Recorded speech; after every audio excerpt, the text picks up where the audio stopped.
Can you believe your digestive system is as long as a bus? Yep, it's about 9 meters long, all wrapped up inside your body. A lot of things go on in your digestive system, not just digestion. What else do you think happens? Digestion goes hand in hand with absorption, which happens in your small intestine, which is what we're going to look at in this video. Digestion is the breakdown of food from large insoluble molecules into small molecules which can be used by your body. Digestion involves many organs before it reaches the small intestine. For more information on the roles of these organs in the digestive system, watch this video. Enzymes and other chemicals such as bile break down food.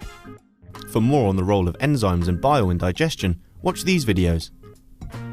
As they move through the digestive system, carbohydrates are broken down into sugars, proteins are broken down into amino acids, and fats are broken down into fatty acids and glycerol. But the job of the digestive system doesn't stop at digestion. For our body to make use of these small, soluble molecules, we need to absorb them into our bloodstream. This happens in the small intestine.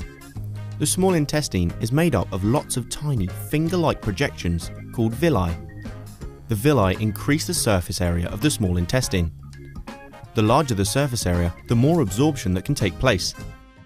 Each villus has a tiny blood vessel called a capillary, and another vessel called a lacteal. The food molecules pass from the villi of the small intestine into either the blood capillary or the lacteal. Once absorbed into the blood vessel in the small intestine, the digestive food molecules can then be transported around the body to where they are needed. So why did those large molecules need to be broken down in the first place? The small intestine is kind of like a sieve. It has small holes in it. Small molecules are able to pass through those holes, whilst large molecules cannot. So carbohydrates, proteins and fats are all too large to pass through the holes in the small intestine. But sugars, amino acids, fatty acids and glycerol are all small enough to pass through. Sugars and amino acids pass through the holes into the blood capillary, while fatty acids and glycerol pass into the lacteal of the villi. These small molecules move by diffusion, moving from a high to a low concentration. For example, the small intestine has a high concentration of sugar molecules, whereas the blood supplying the small intestine has a low concentration of sugar. So the sugar moves down its concentration gradient from a high concentration in the small intestine, through the holes in the villi, into the blood capillary, where it's in low concentration.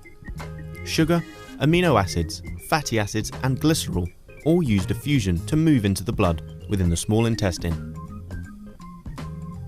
So after digestion breaks down large molecules into small molecules, absorption of the small molecules happens inside our small intestine by diffusion into the blood vessels. What an amazing system! If you liked the video, give it a thumbs up and don't forget to subscribe. Comment below if you have any questions. Why not check out our FuseSchool app as well? Until next time.